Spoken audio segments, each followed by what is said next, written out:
A casa respirava. Não era uma respiração calorosa, úmida de vida, mas sim um suspiro longo e seco, como o de um caixão aberto há muito tempo. Cada objeto ocupava seu lugar com uma precisão doentia. Os livros na estante não ousavam ter uma lombada mais saliente que a outra. Os quadros na parede, retratos de ancestrais de rostos severos, estavam nivelados com um rigor militar. E sobre tudo isso, pairando como uma alma penada, estava o cheiro. O jasmim. Sempre o jasmim. Um perfume enjoativo, doce e pesado, que minha mãe queimava em incensários de bronze espalhados por todos os cômodos. Era o cheiro da perfeição, o cheiro do silêncio, o cheiro que encobria tudo. Eu era o zelador dessa múmia, o guardião do templo vazio. Aos 18 anos, minha vida era uma rotina meticulosa de pequenas mentiras e omissões necessárias. Estudava sim, mas meu verdadeiro curso era a psicologia não dita daquela mulher que, outrora, eu chamara de mãe. Agora, ela era um quebra-cabeças de nervos e repressão, um monumento à elegância fria. E toda quarta-feira, pontualmente às 3 da tarde, eu me tornava seu motorista particular, seu cúmplice silencioso. O destino era sempre o mesmo. Um sobrado discreto na parte antiga da cidade, de fachada cor de creme e persianas sempre fechadas. A pluna na porta dizia apenas Dr. Alistair Albright, psicanálise. Eu a deixava na calçada, estacionava o carro na esquina e esperava. 50 minutos, o tempo de uma sessão. Ela nunca me pedia para entrar, nunca comentava sobre o que se passava ali. E eu nunca perguntava. Era nosso pacto não escrito. Até que, em uma dessas quartas-feiras, a rotina rachou. O Dr. Albright saiu. Não era um velho de barba branca e cachumbo como eu imaginara. Era um homem na casa dos 50, de traços austeros, óculos de aro fino e um olhar que parecia dissecar você em camadas, como uma cebola. Ele se aproximou do carro onde eu esperava com o rádio sussurrando notícias inúteis. "Você é o filho da senhora Beatriz", disse. Não era uma pergunta. "Sim, senhor. Sou eu, Daniel." "Ela menciona você com frequência. Seus olhos não me largavam. Sinto muito pela perda do seu pai." Fiquei paralisado. Meu pai não estava morto. Ele nos havia abandonado 5 anos antes, fugindo com sua secretária para algum lugar ensolarado e sem jasmim. Foi a última grande emoção que esta casa permitiu. A mentira do Dr. Albright era um teste, uma isca freudiana. Minha mãe havia construído uma realidade alternativa, onde o marido não a rejeitou. Ele simplesmente morreu. Um herói, não um covarde. Era mais fácil lidar com a morte do que com a humilhação. Na quarta-feira seguinte, algo dentro de mim estalou. A curiosidade doentia, a raiva contida, o medo do que mais ela estava fabricando naquela sala, foi mais forte. Em vez de esperar no carro, me aproximei da casa. A janela do consultório, no andar de cima, estava entreaberta, não mais que 2 dedos, para ventilar o aroma opressivo do jasmim que minha mãe, invariavelmente, levava consigo.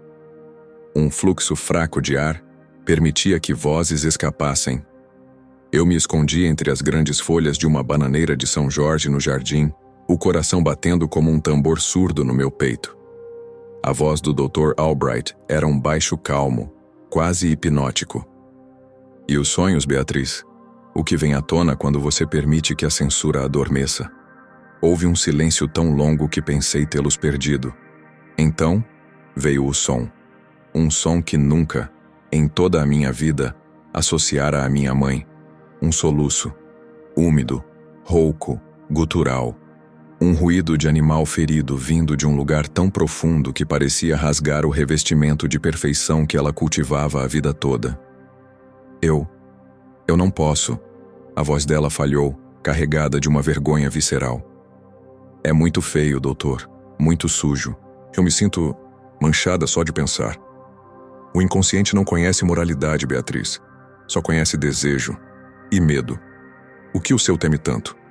Outra pausa. O cheiro do jasmim descia até mim, misturando-se ao aroma úmido da terra, doce e podre. "Eu sonho que estou perdida, em um lugar escuro, e está frio. E então, eu sinto um calor, uma presença. Ela não me toca, não me fala, mas eu a desejo. Eu anseio por ela com uma fome que me envergonha ao acordar. É um desejo que não deveria existir, que eu neguei a vida toda. É um pecado, doutor. Um pecado contra tudo que me foi ensinado. Minhas mãos suavam. Eu estava invadindo o santuário mais privado dela, violando um segredo que nem mesmo ela conseguia nomear. Era repugnante, era eletrizante. Era a verdade nua e crua, despida daquele perfume de jasmim. Se essa história está te tocando, comenta aqui embaixo de onde você está assistindo e que horas são aí. A voz do Dr. Albright quebrou o silêncio, mais suave do que nunca. Não há pecados aqui, Beatriz. Só verdades. E essa presença, ela tem um cheiro? O ar pareceu sair completamente dos meus pulmões. O mundo diminuiu para aquele ponto, escondido entre as folhas, ouvindo a confissão da minha própria mãe. Ela respondeu, sua voz um fio de voz, quebrada pela vergonha e por uma ânsia inconfessável. Tem. Cheira a jasmim. A confissão ecoou na minha mente, um sino de vergonha que badalava sem parar. Cheira a jasmim. As palavras se enrolaram em meu estômago como serpentes. Aquele não era um desejo por um homem, por um amante proibido. Era algo mais abstrato, mais aterrorizante. Era a admissão de que o próprio véu que ela usava para cobrir a realidade, aquele perfume opressivo, havia se tornado o objeto do seu desejo reprimido. Ela desejava a própria ilusão, a própria prisão. A audiência havia terminado. Ouvi os movimentos dentro do consultório, a cadeira rangendo, passos se aproximando da janela. Me afastei da bananeira, meu corpo entorpecido pela revelação, e corri de volta para a segurança claustrofóbica do carro. Minhas mãos tremiam no volante. Quando ela apareceu na calçada, 5 minutos depois, era uma mulher diferente. Os olhos, ainda vermelhos, tinham uma estranha lucidez. Uma paz perturbadora de quem acabou de se aliviar de um fardo envenenado. O cheiro de jasmim que exalava de suas roupas e cabelos agora me parecia não mais um mero incenso, mas a essência física de sua neurose.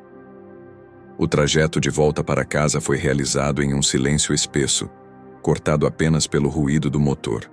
Ela olhava pela janela absorta, um quase sorriso tocando seus lábios. Eu não ousava quebrar aquele silêncio. Qualquer palavra seria uma profanação. Naquela noite, a casa não parecia mais respirar. Ela pulsava. Cada objeto, antes estático, agora parecia carregado com o peso do que eu ouvira. O incensário de bronze na mesa de centro não era mais um adorno. Era um artefato ritualístico. O jasmim que queimava nele não era mais um aroma. Era um chamado, uma invocação para aquela presença desejada. Eu me via observando cada movimento dela, cada gesto, buscando uma pista, um sinal de que a mulher que eu conhecia, a mãe controladora, meticulosa, estava sendo consumida por essa nova verdade monstruosa. Na quarta-feira seguinte, eu não precisei me esconder. A necessidade de ouvir havia se tornado uma compulsão. Era como espiar por uma fechadura para o abismo. Posicionei-me novamente no meu esconderijo, o coração já um veterano daquela traição. A sessão começou com a voz calma do Dr. Albright, conduzindo-a de volta ao lugar sombrio. Beatriz, na última vez você falou de uma presença, de um calor. Você consegue dar um rosto a essa sensação? Ela hesitou. Não é um rosto. É uma sombra que me entende, que não me exige perfeição. E essa sombra, ela se parece com alguém que você conhece? Alguém que você perdeu? A pergunta do terapeuta foi uma flecha certeira. Houve um silêncio carregado. Eu me encostei na parede fria da casa, tentando me fundir com a sombra da bananeira. Meu pai, ela sussurrou, e a voz estava cheia de lágrimas novamente. Ela tem a solidez do meu pai, a calma dele. Mas não é ele. Meu pai me amava, mas ele exigia. Tudo tinha que ser perfeito. A filha perfeita, esta sombra, ela não exige nada. Ela apenas aceita. É o que meu pai deveria ter sido. O que eu precisei que ele fosse. Meu mundo desmoronou um pouco mais. Não era um desejo sexual no sentido banal. Era uma fome de redenção. Ela não queria um amante. Queria um pai redentor. Uma figura de autoridade que a absolvesse de toda a culpa, de toda a pressão por perfeição que ela internalizou e, por sua vez, impôs a mim. O Dr. Albright fez um som pensativo. Essa é uma percepção poderosa, Beatriz. O desejo muitas vezes não é pelo que nos falta, mas pelo que deveria ter sido. É uma fantasia de correção. E essa fantasia, essa sombra, como você se sente em relação a ela? A voz dela se tornou um sopro, um segredo compartilhado apenas com as paredes daquele consultório e com meus ouvidos culpados. Segura. Eu me sinto segura e, ao mesmo tempo, culpada. Porque esse sentimento é tão intenso, tão íntimo. É como se eu estivesse me entregando para algo que sempre conheci, mas sempre neguei. É um pecado contra a memória do meu pai, contra o meu marido, contra o meu próprio filho. Contra mim. Ela disse contra o meu próprio filho. As palavras me atingiram como um soco. Eu não era mais apenas um espectador. Eu era parte da equação doentia. Eu era a razão da sua culpa. A sua vida perfeita, o filho perfeito que ela criou para compensar a rejeição do marido, era agora um obstáculo para esse desejo primordial e distorcido. Ela sentia que me traía ao desejar algo além do papel de mãe. A ironia era assassina. Ela buscava a redenção na fantasia, enquanto a realidade, eu, seu filho, era vivida como uma culpa. O Dr. Albright falou novamente, sua voz um fio condutor para o seu inconsciente. E se você pudesse falar com essa sombra, o que você diria? A resposta veio imediata, visceral, um gemido de alma. Eu diria, não me deixe sozinha novamente. E naquele momento, ouvindo a súplica desesperada da minha mãe para uma sombra que cheirava a jasmim, eu entendi que não estávamos mais lidando com um simples tabu. Estávamos no reino do puro delírio. E eu, ao ouvi-la, havia me tornado o seu cúmplice involuntário. A sombra do meu avô, um fantasma que eu nunca conheci, passou a habitar a casa. Através da confissão da minha mãe, ele deixou de ser uma fotografia em preto e branco na escada e se tornou uma entidade viva e opressiva. O homem que exigia perfeição. Cada movimento rígido da minha mãe, cada obsessão por limpeza e ordem, cada queima de jasmim para purificar o ar de impurezas imaginárias, era um eco dele. Um eco que agora ela tentava exorcizar projetando em uma sombra idealizada.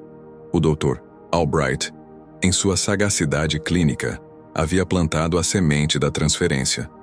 E eu, escondido no jardim, assistia a ela brotar em tempo real. As sessões tornaram-se menos sobre o passado e mais sobre o presente do consultório. A voz da minha mãe, antes quebrada pela vergonha, adquiria agora um timbre diferente quando se dirigia ao terapeuta. Uma tonalidade mais suave, quase expectante. Doutor, eu estava pensando no que você disse sobre a fantasia de correção. Ela começou em uma quarta-feira, sua voz hesitante mas carregada de uma nova energia. E eu me peguei imaginando como seria se aquela presença pudesse de fato me orientar, me dizer o que fazer. A resposta do Dr. Albright foi cautelosa, profissional, mas eu conseguia ouvir a armadilha se armando. A análise é um processo de autodescoberta, Beatriz. Eu só guio você para que encontre suas próprias respostas. É que a sua avó, ela insistiu, e houve um tremor de emoção contida. Às vezes, quando você fala, é tão calma, tão segura. Ela me lembra a sensação que eu tenho no sonho. Ela transferiu.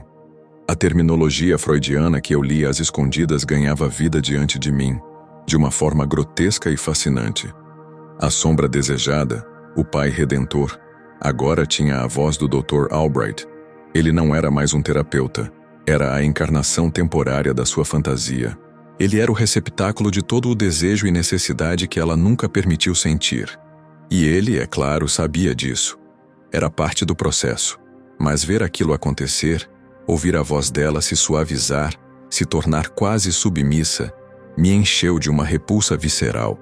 Era como testemunhar um adulto se tornando uma criança vulnerável diante de uma figura de autoridade. O verdadeiro horror, porém, não se limitou ao consultório. Começou a vazar para casa, e o alvo, inexplicavelmente, fui eu. Na noite após aquela sessão, estávamos jantando em silêncio como sempre. O som dos talheres contra a porcelana era o único ruído, até que ela quebrou o protocolo. Daniel, ela disse, e eu levantei os olhos. Ela não me olhava nos olhos havia anos. Agora, olhava. E o olhar não era o de uma mãe. Era avaliador, profundo. O que você acha que eu deveria fazer sobre a sala de visitas? Acho que preciso repaginar. A pergunta foi banal, mas a entrega não. Era a mesma voz suave, expectante que ela usara com o Dr. Albright. Ela não queria minha opinião sobre cortinas ou almofadas. Ela estava, inconscientemente, me testando. Eu era o homem da casa agora. Eu era o que restava. E na fantasia dela, talvez todos os homens pudessem se tornar veículos para aquela presença. Fiquei paralisado, um pedaço de frango banh mastigado na boca. O cheiro de jasmim da vela sobre a mesa parecia se intensificar, tornando-se quase sufocante. Não sei, mãe. Acho que está bom como está. Ela continuou me encarando, um leve sorriso nos lábios. Um sorriso que não era para mim, mas para a ideia que ela estava começando a projetar em mim. Você tem uma visão tão clara das coisas, Daniel. Tão racional, como o Dr. Albright. Meu sangue gelou. Ela havia feito a conexão em voz alta. O terapeuta e o filho, fundidos na mesma expectativa doentia. Eu não era mais apenas o motivo da sua culpa. Eu me tornava um potencial candidato a preencher o vazio que a sombra representava. Era um erro de wiring cerebral, uma confusão catastrófica de papéis alimentada pela terapia e pela solidão. Nos dias seguintes, tornou-se insuportável. Ela começou a me buscar para pequenas decisões. Que filme ver, que chá comprar, se a luz da varanda estava muito forte. Cada consulta era um momento carregado, um olhar prolongado, um toque no braço que durava 1 segundo a mais do que deveria. Não era um toque sexualizado. Era o toque de alguém que busca confirmação, orientação, redenção. Ela estava tentando transformar o filho em uma figura paterna salvadora. A terapia do Dr. Albright não a estava curando. Estava desmontando as defesas dela e redirecionando o turbilhão emocional diretamente para mim. Eu era o confidente involuntário das confissões dela e agora, o objeto não desejado mas exigido, da sua transferência distorcida. A casa não cheirava mais apenas a jasmim.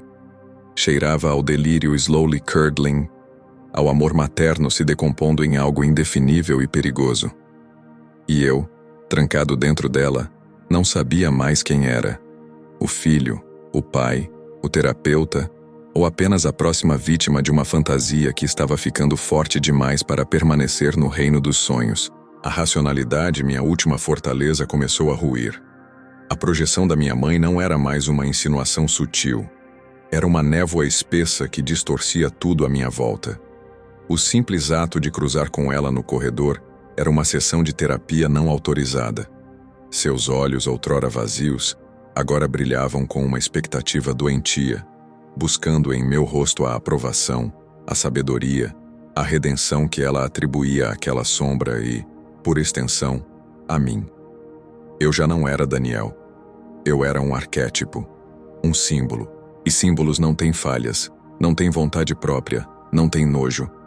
A necessidade de entender a profundidade daquela loucura tornou-se uma urgência física, uma coceira no cérebro que só poderia ser aliviada pela verdade mais crua. Eu precisava de provas. Não as confissões fragmentadas e filtradas pela mediação do Dr. Albright. Eu precisava da fonte não censurada. Eu precisava do diário. Ela sempre teve um caderno de capa de couro desbotada, guardado a chave na gaveta superior de sua cômoda. Quando criança, eu o via como um tesouro proibido, cheio de segredos de adulto. Agora eu o via como uma cartografia da insanidade que estava me engolindo. Esperei por uma quarta-feira. O ritual era imutável. Ela saía para a sessão pontualmente, mas agora eu não a levava. Ela chamava um táxi, outro sinal de sua crescente independência emocional. Eu não era mais necessário como motorista, talvez porque eu já estivesse me tornando algo mais dentro de casa. Mal o carro desaparecia na esquina, eu agi. O coração batia no meu peito como um punho enfurecido contra uma porta. A escada rangeu sob meus pés como um alerta. Seu quarto cheirava a jasmim e a pó de talco, um aroma de anciã e de neurose. A gaveta da cômoda estava trancada. A pequena fechadura de latão me encarava, um desafio final. Não havia chave visível. Minhas mãos suadas percorreram a parte de baixo da gaveta, o tampo da cômoda, o interior das outras gavetas. Nada. A frustração começou a se misturar com o pânico. Então, meu olhar caiu no oratório na parede. Uma pequena imagem de Santa Teresinha, com um sorriso dócil. Algo me puxou para lá. Levantei a imagem. E lá estava, pendurado por um fio de nylon encerado, fino e quase invisível. A chave. O som metálico da fechadura cedendo foi o mais alto que já ouvi. A gaveta deslizou suavemente. E lá estava ele. O diário. Ao tocá-lo, jurei sentir uma pulsação quente, como se contivesse um coração vivo. As primeiras páginas eram de uma jovem mulher, cheia de angústias comuns. Pressão do pai, dúvidas sobre o futuro, a paixão por meu pai, descrita como um rio turbulento que promete me levar para longe. A linguagem era dramática, mas normal. Então, veio o abandono. As páginas ficaram manchadas, rabiscadas com uma raiva furiosa. A palavra perfeição começou a aparecer com uma frequência obsessiva. Preciso ser perfeita. Preciso que Daniel seja perfeito. Seremos perfeitos sem ele. Uma família perfeita. E então as entradas recentes. Após o início das sessões com o Dr. Albright, a caligrafia, outrora firme, tornava-se irregular, às vezes quase ilegível, noutras, desenhada com uma precisão manicomial. Hoje quase falei, quase disse a ele sobre o calor. A vergonha é um fogo que me consome por dentro. O doutor disse que o desejo é uma criança ferida chorando por atenção. Minha criança quer seu pai, mas não o pai que tive, um outro, um que me aceite manchada. Sonhei com a sombra de novo. Desta vez ela tinha uma voz. Não era a voz do doutor. Era mais jovem, mais suave. Era uma voz que conheço, mas não consigo colocar um nome. Ela me chamou de minha querida. Ninguém nunca me chamou assim. Meu estômago se contraiu. A voz mais jovem. A voz que ela conhecia. E a entrada mais recente, datada do dia anterior. A presença não é mais uma sombra. Ela está se materializando. Às vezes, quando Daniel fala, quando ele me olha com aquela seriedade, por um segundo, é ela. É a aceitação que eu busco. É o amor que não exige nada em troca. É perigoso pensar assim. É um pecado maior do que todos os outros. Pecar contra o próprio sangue. Mas o doutor diz que não há pecado na verdade. E a verdade é que eu me sinto tranquila quando penso nisso. Quando penso que talvez a redenção que busco não esteja no passado ou em um estranho, mas aqui, em casa, no meu próprio filho. Preciso contar isso ao doutor, ele entenderá. Ele me absolverá. Eu joguei o diário na cama como se ele estivesse em chamas. A respiração faltou. Não era uma atração sexual. Era algo infinitamente pior. Era uma santificação perversa. Ela não me desejava como homem. Ela me idealizava como um salvador, um redentor doméstico, um Deus particular que a absolveria de uma vida de culpa. Eu era o sacramento na missa louca dela. O cheiro de jasmim do quarto impregnou minha garganta, me fazendo engasgar. Ela não estava se tornando dependente do Dr. Albright. Ela estava usando as ferramentas que ele dava para construir uma nova realidade, uma religião particular, onde eu era a divindade não consentida, e ela estava a caminho de confessar isso para ele. A última barreira, a última centelha de vergonha que separava a fantasia da ação, estava prestes a ser demolida pela absolvição do seu sumo sacerdote freudiano. Eu tinha que impedir aquela sessão. Mas como? Como se opor a uma verdade que, na mente dela, era a única coisa que a mantinha sã? O diário ardia na minha consciência. Suas palavras, escritas com a tinta da loucura, dançavam atrás das minhas pálpebras. A redenção que busco, aqui, em casa, no meu próprio filho. Eu não era mais uma pessoa, era um objeto de devoção, um ícone em um altar particular. O peso dessa expectativa doentia era mais opressivo do que qualquer silêncio que já tivéssemos compartilhado. A casa, outrora um mausoléu de perfeição, transformou-se em um santuário, e eu, sem meu consentimento, era a relíquia central. A sessão de quarta-feira seguinte se aproximava como uma sentença. Eu sabia, com uma certeza visceral, que ela iria confessar ao Dr. Albright a nova direção que sua fantasia havia tomado. E eu temia, acima de tudo, a sua absolvição, porque se ele, a voz da razão freudiana, o sacerdote do inconsciente, validasse mesmo que implicitamente aquela distorção, o dique se romperia de vez. A fantasia ganharia uma permissão tácita para invadir a realidade de forma ainda mais cruel. Não podia deixar acontecer. A compulsão de ouvir, que antes era movida por uma curiosidade mórbida, transformou-se em uma missão de autopreservação. Eu não era mais um espião. Era um soldado se preparando para uma guerra pela própria sanidade. Naquela quarta-feira, posicionei-me no meu esconderijo antes mesmo de o táxi chegar. O ar estava parado, pesado.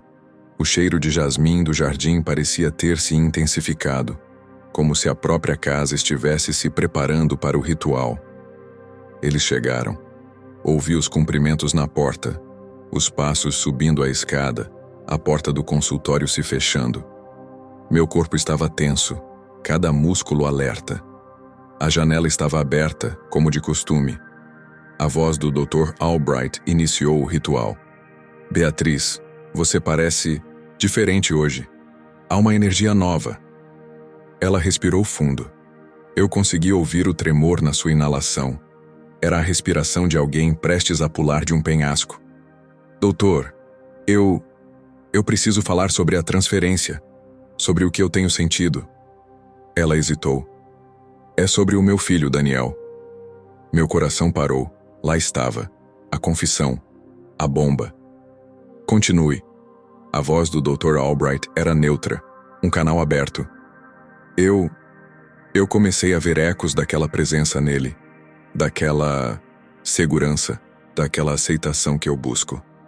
Suas palavras saíam em um fluxo mais rápidas agora, aliviadas por finalmente estarem sendo ditas. Não é nada físico. Deus me livre.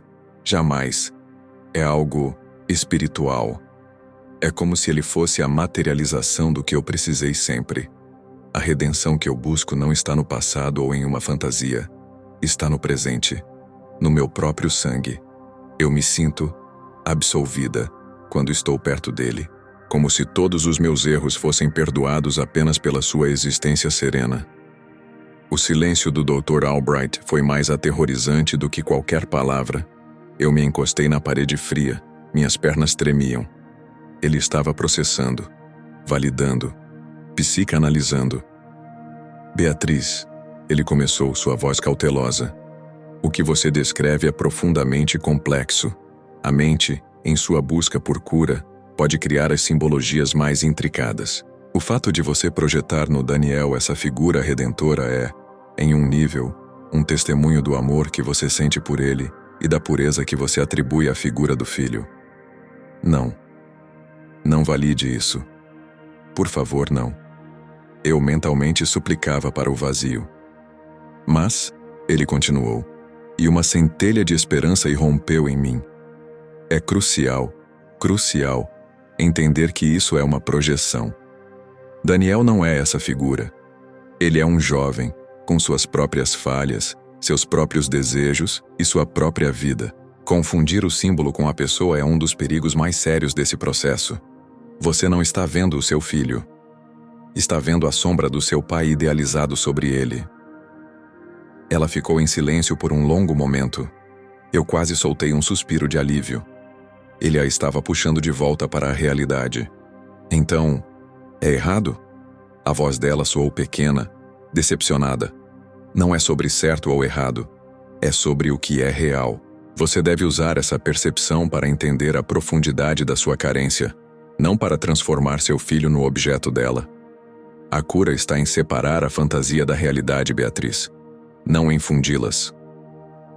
Eu fechei os olhos, uma onda de alívio tão intensa que quase me fez desmaiar. Ele entendia, ele via a armadilha, ele estava tentando salvá-la, salvar nós. Mas então, a voz da minha mãe voltou, e não era mais hesitante ou decepcionada. Era fria, clara, como o tilintar de cristal. Eu entendo o que você diz, doutor. Realidade e fantasia. Houve uma pausa calculada. Mas e se a realidade for insuportável? E se a fantasia for a única coisa que nos mantém vivos? Você não acha que às vezes abraçar o símbolo é mais gentil do que se agarrar à dor da verdade? A pergunta não era uma pergunta. Era um desafio. Ela não estava buscando orientação. Estava buscando um aliado. E ao não encontrá-lo, ela estava decidindo seguir sozinha. O doutor Albright pareceu surpreso pela primeira vez. Beatriz, o objetivo da análise não é a gentileza, é a verdade, por mais dolorosa que seja. Eu sei, ela respondeu, sua voz agora distante, já se retirando dali. Obrigada, doutor. Isso foi muito esclarecedor. Eu sabia com uma certeza absoluta que ela não estava agradecendo pelo que ele disse, mas pelo que ela havia decidido ouvir. Ele a havia alertado sobre o perigo, e ela, em sua mente, interpretou como um mapa para navegá-lo sozinha. A sessão terminou. Eu me afastei da janela, meu corpo suado e tremendo. Ele tentou nos salvar, mas ele não conhecia a determinação de uma mulher que finalmente encontrou a sua única fonte de água em um deserto de 40 anos. Ela não queria ser salva da sua fantasia. Ela queria mergulhar nela de cabeça, e ela acabara de receber a permissão inconsciente para fazer exatamente isso: separar o símbolo da pessoa. Na mente dela, ela não iria confundir Daniel com a figura redentora. Ela iria usar Daniel como a figura redentora. A diferença era sutil, mortal e irreversível. O alívio que senti ao ouvir as palavras do Dr. Albright foi um fogo fátuo. Durou apenas o tempo da sessão. O retorno para casa foi a verdadeira sentença. Dentro do carro de aplicativo, o silêncio da minha mãe não era de derrota ou contemplação. Era um silêncio carregado de resolução. Ela olhava pela janela, mas seus olhos não viam a cidade. Viam o interior do seu novo mundo. Um mundo que ela, e apenas ela, havia decidido habitar. O cheiro do seu perfume, aquele jasmim enjoativo, parecia ter se fundido com a sua pele, tornando-se o aroma oficial da sua nova realidade. Em casa, a transformação foi imediata e aterrorizante. A meticulosidade obsessiva deu lugar a uma estranha deferência para comigo. Naquela noite, ao me servir o jantar, ela não apenas colocou a comida no prato. Ela o fez com uma cerimônia lenta, quase ritualística, seus olhos fixos em minhas mãos, como se esperassem que eu as abençoasse. Espero que esteja do seu agrado, Daniel, ela disse, e a voz era um sussurro cheio de significado. Não era uma pergunta sobre a comida. Era uma pergunta sobre ela, se ela estava do meu agrado. Eu mal conseguia engolir. Cada pedaço de comida era um nó de ansiedade na minha garganta. Está bom, mãe, obrigado. Ela sorriu, um sorriso sereno e beatífico que não pertencia ao rosto da mulher que eu conhecia. Fico feliz. É importante que você se alimente bem. Mais tarde, na sala, ela se sentou não na sua poltrona usual, mas no sofá ao meu lado, mas não muito perto. Como um devoto se sentando próximo a um ícone, mantendo uma distância respeitosa. Ela não ligou a televisão. Ela simplesmente ficou lá, em silêncio, às vezes olhando para mim, às vezes fechando os olhos como se em oração. A atmosfera era de uma igreja vazia. Eu era o altar. A sessão de hoje foi boa, ela disse de repente, quebrando o silêncio pesado. O Dr. Albright é um homem muito sábio. Ele me fez ver as coisas com mais clareza. Ele tentou te salvar de você mesma, gritei internamente. Fez bem, eu murmurei, meus olhos fixos em um ponto na parede, me recusando a encará-la. Sim, ela concordou, sua voz dreamy. Ele me fez entender que devemos abraçar o que nos traz paz, mesmo que os outros não entendam. A paz é um dom raro, Daniel, e precisamos honrá-la. Foi então que eu percebi a extensão da distorção. Ela não havia ouvido a advertência do terapeuta. Ela havia ouvido apenas a sua própria interpretação delirante dela. Abraçar o símbolo é mais gentil. Tornou-se abraçar a paz. E a paz para ela era me ter como seu objeto de devoção silenciosa. O Dr. Albright, sem querer, havia dado a ela o jargão psicológico para justificar a sua loucura. Os dias se tornaram um pesadelo de devoção silenciosa. Ela começou a me presentear com pequenas coisas. Uma xícara de chá trazida sem que eu pedisse, um livro que eu havia mencionado meses atrás. Um casaco novo porque havia sentido um frio. Cada gesto era um prego no caixão da nossa relação normal. Cada olhar era um passo mais fundo naquele mundo onde eu não era seu filho, mas a sua âncora espiritual, o seu salvador. A gota d'água foi a noite em que eu a encontrei no corredor, fora do meu quarto. Ela não estava fazendo nada. Apenas estava parada lá, de roupão, uma das mãos pressionada contra a porta de madeira, os olhos fechados. Ela parecia absorver a minha energia, recarregar as suas baterias doentes com a minha proximidade. Mãe? Minha voz saiu áspera, cheia de um nojo que eu não conseguia mais disfarçar. Ela abriu os olhos lentamente, sem se surpreender. Seu olhar estava vítreo, pleno de uma paz perturbadora. Só estava garantindo que você estava seguro, querido, que nada de mal vai te atingir aqui dentro, que eu não vou permitir. Era o oposto de segurança. Era a declaração mais aterrorizante que eu já ouvira. Ela não estava me protegendo do mundo. Ela estava me marcando como a sua propriedade sagrada, isolando-me em um santuário da sua própria criação. Eu não era mais Daniel. Eu era uma função na patologia dela. E eu entendi, com um calafrio que me percorreu a espinha, que eu tinha duas escolhas. Ou eu aceitava esse papel e me perdia para sempre dentro da fantasia dela, ou eu a confrontava e corria o risco de despedaçar completamente a já frágil mente dela. Não havia uma terceira opção. A redenção que ela buscava seria a minha condenação. A paz da minha mãe era um véu sobre um abismo. Sua devoção silenciosa, seus pequenos rituais de cuidado, não eram acts of love. Eram acts of possession. Cada xícara de chá, cada olhar sereno, era um fio de seda tecendo um casulo ao meu redor. Eu estava sendo mumificado vivo em sua fantasia. O cheiro de jasmim já não vinha apenas de incensos ou perfumes. Parecia emanar das próprias paredes, impregná-las, como se a casa estivesse suando a neurose dela. Eu não conseguia respirar sem aspirar o delírio. A confrontação não era mais uma escolha. Era uma necessidade biológica, um instinto de sobrevivência. Se eu não rompesse aquele casulo, eu deixaria de existir, substituído por uma ideia, um símbolo vazio. Mas como confrontar alguém que substituiu a realidade por uma verdade particular mais palatável? Não seria uma discussão. Seria um terremoto aplicado diretamente nos alicerces de uma mente já fraturada. Escolhi a hora do jantar. O cenário era sempre o mesmo. A mesa perfeitamente posta, a comida insípida, o silêncio. Ela estava sentada à cabeceira da mesa, mas seu corpo estava levemente voltado para mim, como um planeta orbitando seu sol. Eu pus meus talheres sobre a mesa. O som metálico ecoou na sala silenciosa como um disparo. Mãe, precisamos conversar. Ela levantou os olhos do prato. Não havia surpresa, apenas uma curiosidade plácida, como se eu fosse um oráculo prestes a dar uma profecia. Claro, querido. O que é? A bile subiu na minha garganta. Querido. A palavra soava errada, doentia, carregada de um significado que não pertencia a uma mãe. Sobre as sessões com o Dr. Albright. Sobre o que você tem sentido.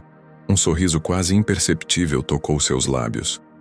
Ela pensou que eu finalmente estava me abrindo para o papel que ela havia designado para mim. Que eu estava pronto para aceitar a sua devoção. Ah, ela disse, colocando seu próprio garfo suavemente sobre a mesa. Você percebeu?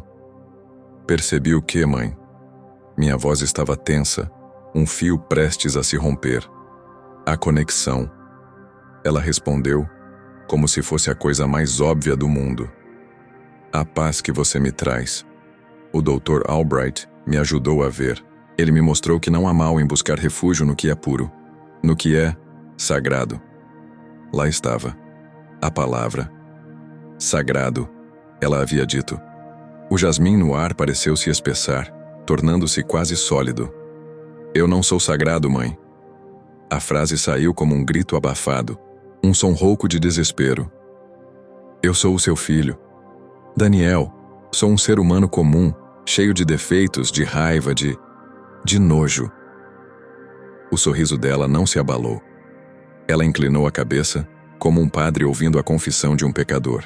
Todos temos partes escuras, Daniel, mas a sua luz é o que me salva.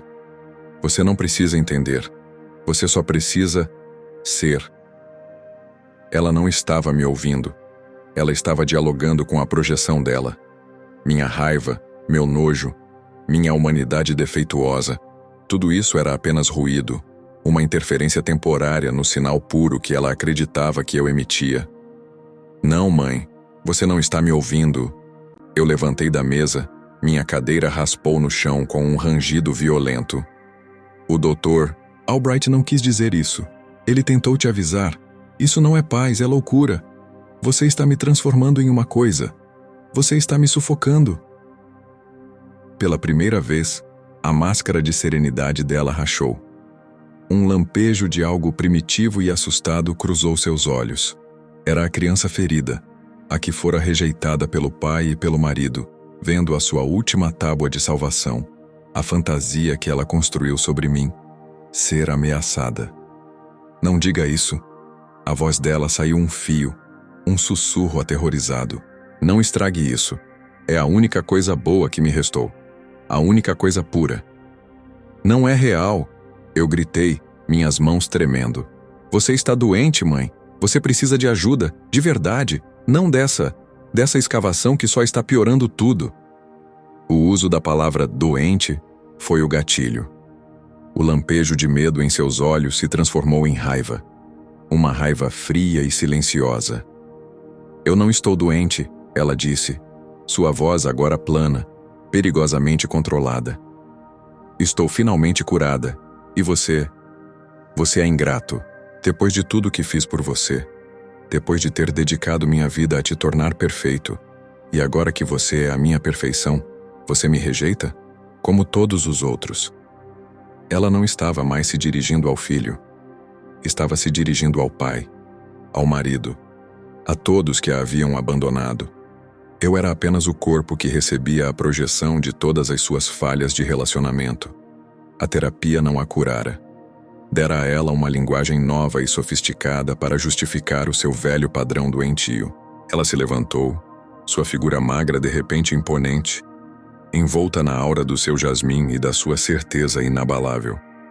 Se você não pode aceitar o que você é para mim, ela disse, cada palavra uma faca de gelo. Então talvez seja você quem precise de ajuda, Daniel. Talvez seja você quem não consiga ver a verdade. Ela virou as costas e saiu da sala, deixando para trás o cheiro doce e a ruína da nossa família. Eu fiquei sozinho, tremendo no meio da sala de jantar, cercado pela perfeição opressiva da casa. Eu havia tentado confrontá-la, e eu havia perdido. Porque você não pode vencer um argumento contra alguém que não está jogando com as mesmas regras da realidade. A confissão havia terminado. A guerra, no entanto, mal havia começado. E eu já não sabia mais quem era o inimigo. Ela, a sua loucura, ou o meu próprio sangue, que me amarrava a ela de uma forma que nenhuma verdade jamais poderia romper. O silêncio que se seguiu ao meu grito não foi um silêncio de trégua. Foi o silêncio de uma linha de frente após uma explosão, pesado com o não dito e a promessa de mais violência. Minha mãe não se trancou no quarto para chorar. Ela se retirou para o seu santuário, a sala de estar, e se sentou em sua poltrona, imóvel, como uma estátua de uma santa profanada. O jasmim queimava mais forte do que nunca, uma nuvem espessa que tentava purificar o ar da minha heresia. Eu havia cometido o pecado supremo, duvidar da sua verdade. Eu havia me revelado imperfeito. Nos dias que se seguiram, a devoção dela não acabou. Ela a refinou. Tornou-se mais distante, mais metódica. Os olhares não eram mais de adoração calorosa, mas de verificação. Ela inspecionava sua relíquia, garantindo que ainda estava no lugar, que ainda poderia ser usada quando necessário. Eu era menos um filho e mais um objeto sagrado que havia mostrado uma rachadura, mas que ainda poderia ser venerado, desde que se comportasse. A paz dela era uma camada fina de gelo sobre um oceano de raiva reprimida. E eu sabia que qualquer movimento errado faria o gelo rachar. A casa tornou-se uma prisão de cortesia gelada. Eu não podia sair. Não explicitamente, mas cada vez que me levantava para ir à porta, ela aparecia, com uma xícara de chá, com uma pergunta inócua sobre a conta de luz, com um olhar que dizia: "Você realmente vai me deixar?" Era uma culpa tão bem calibrada, tão perfeitamente executada, que eu me via voltando para o meu quarto, derrotado. Eu estava preso no altar que ela construiu para mim. Até que uma manhã, o canto do seu celular ecoou na sala. Era uma melodia clássica, Für Elise. O toque do Dr. Albright. Ela atendeu com uma voz doce e serena, a voz da Beatriz curada. "Doutor? Ah, sim. Entendo. É uma pena. Mas claro, compre perfeitamente. Sim, segunda-feira está ótimo. Obrigada por avisar." Ela desligou. Os passos dela vieram em direção ao meu quarto. A porta estava entreaberta. Ela parou do lado de fora. Não entrou. "Daniel", disse ela, sua voz suave como veludo sobre uma lâmina. "O Dr. Albright precisou cancelar a sessão de hoje. Um imprevisto. Ele vai me ver na segunda-feira." Ela fez uma pausa, deixando a informação pairar no ar. Então continuou, e cada palavra foi cuidadosamente escolhida. "É interessante. Talvez seja um sinal de que eu não preciso mais das sessões, de que eu já internalizei tudo o que precisava. A cura talvez esteja mesmo em casa." A mensagem era clara. "Você é tudo o que eu preciso agora. E eu não vou mais lá fora buscar validação. Tudo está aqui, com você." Foi o meu limite. A ideia de que ela iria parar a terapia, que iria se trancar definitivamente neste mundo delirante a dois, comigo como seu único objeto de culto, me encheu de um pânico absoluto. Eu não podia ficar. Não por mais uma hora. Esperei a noite cair. Esperei que o silêncio da casa se tornasse absoluto, quebrado apenas pelo rangido ocasional da estrutura ou pelo suspiro do vento fora. Eu não faria malas. Levaria apenas a carteira, o celular e as chaves do carro. Roupa eu compraria. Ar eu precisava respirar. Abri a porta do meu quarto com uma lentitude agonizante. O corredor estava escuro e silencioso. Avancei um passo. 2. O assoalho rangeu sob o meu peso e eu congelei, o coração batendo na garganta. Nada. A porta do quarto dela estava fechada. Continuei, uma sombra me movendo pela casa que já não era mais um lar. Ao passar pela sala de estar, o cheiro de jasmim ainda pairava, mesmo sem nenhum incenso queimando. Era fantasma. Era memória. Minha mão encontrou a maçaneta da porta da frente. Fria. Eu a girei, centímetro a centímetro, até sentir a lingueta recuar. Puxei a porta. O ar noturno, fresco e livre do perfume opressivo, invadiu meus pulmões como um bálsamo. Era a liberdade. Doeu. Doeu como um membro sendo amputado. Deixar para trás uma mãe, mesmo uma mãe doente, vai contra every instinct. Mas eu sabia que ficar era morrer. Era permitir que a fantasia dela consumisse o que restava de mim. Fechar a porta por fora foi o ato mais difícil e mais necessário da minha vida. Entrei no carro, minhas mãos tremendo tanto que mal consegui colocar a chave na ignição.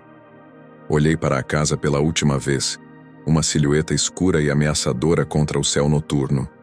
E então, eu parti, sem destino, apenas para longe, deixando para trás o jasmim, o silêncio, o altar e a mulher que preferia venerar um fantasma de perfeição a amar um filho de verdade. A fuga foi o meu primeiro ato de verdade em anos. Mas como Freud bem sabia, não se foge do próprio inconsciente. E ele é uma herança de família. Anos se passaram. A poeira da fuga baixou, mas nunca assentou.